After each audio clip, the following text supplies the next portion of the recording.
It's a day of grim milestones in India. India has reported its highest number of deaths in a day. The total pandemic caseload has crossed 25 million. It's the second highest in the world.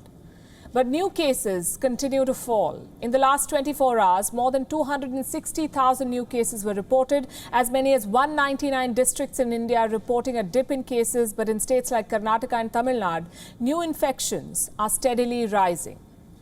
The active cases are falling, though. They've dropped by more than 150,000 in one day. India now has more than 3.3 million active cases. Some good news on the recoveries front, too. More than 400,000 people were discharged on Monday. 4 lakh people, the highest that India has reported so far. But the fatalities are not falling. More than 4,300 people died yesterday, the highest that India has ever reported.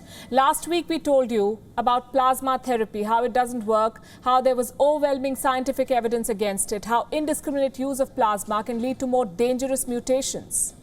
18 health experts wrote a letter to India's principal scientific advisor. India's own study, conducted about 8 months back, found no benefits of plasma therapy. But India was still using it, doctors were still prescribing it, and people were running from pillar to post to procure plasma for loved ones. We argued that India's top scientific body, the ICMR, should review these guidelines. They should stop prescribing plasma as a treatment.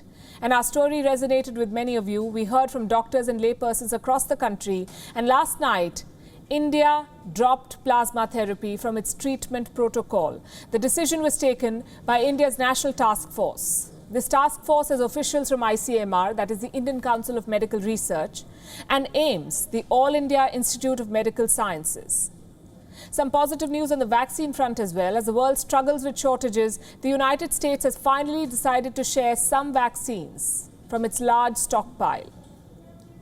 Now remember, the US has been hoarding vaccines. Amid mounting global pressure, President Joe Biden has relented. His country will now share 80 million doses, 80 million. The earlier commitment was 60 million shots of AstraZeneca. Now, it's a vaccine that hasn't even been approved in the US. They're not using these shots, but they have 60 million of them. Now, Washington has locked up a stockpile of these shots. They are now set to release it. The US says it will also share another 20 million doses. These are vaccines from Pfizer, Moderna and Johnson & Johnson, and it's still not clear where these vaccines will go. WION is now available in your country. Download the app now and get all the news on the move.